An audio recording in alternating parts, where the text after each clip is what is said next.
Value-based billing remains dominant in the medical industry news, chiefly from the macro angle. Mostly, though, it's a lie because value is determined by the customer, not by some bean counter at CMS. Sure, CMS may be paying the bill for Medicare patients, but the patients are the actual customers, and only they can assess whether value was truly delivered. Yes, I know. I can hear you out there, the third guy from the left wearing khakis and a white lab coat muttering, but CMS is paying the bill.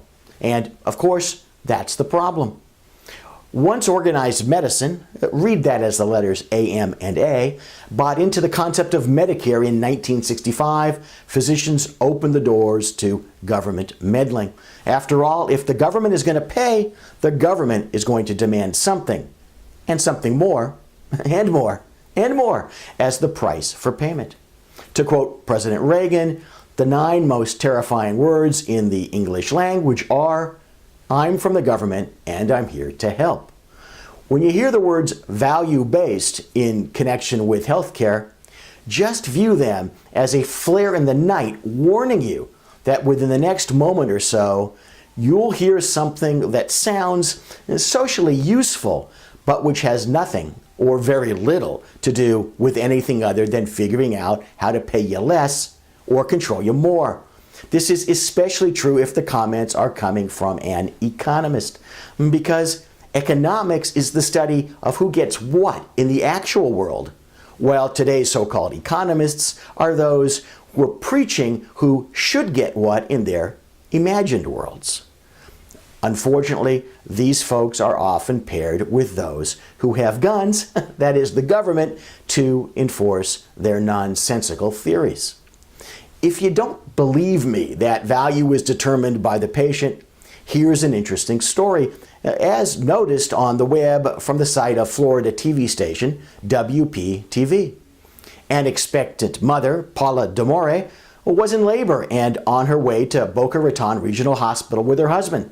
They were just a wee bit late as the baby popped on out in the D'Amore's car in the hospital parking lot with help from Mr. D'Amore, followed by some assistance from a few nurses who came on out to their car. What's the value issue? Well, the hospital decided to bill Ms. D'Amore the full charge for the use of its delivery room, over $7,000, even though neither Ms. D'Amore or her baby were ever in the delivery room. Attention hospital CEOs, neither car nor parking lot equals delivery room. Another local news outlet, the Sun Sentinel newspaper, reports that the hospital's vice president for marketing said the hospital felt that the delivery room charge was a suitable bill. Perhaps the paper got the guy's title wrong because it seems more like Vice President of Sales Prevention than Vice President of Marketing. The point, of course, is that the value of the services received by Ms. D'Amore can only be assessed from her point of view, not the hospital's. Even more ridiculously is to assume that someone over 1,000 miles away, as in Washington, D.C., can determine value. Yes, the payer can dictate the amount that the payer will pay. But at least let's be honest about this and acknowledge that that amount has nothing to do with value.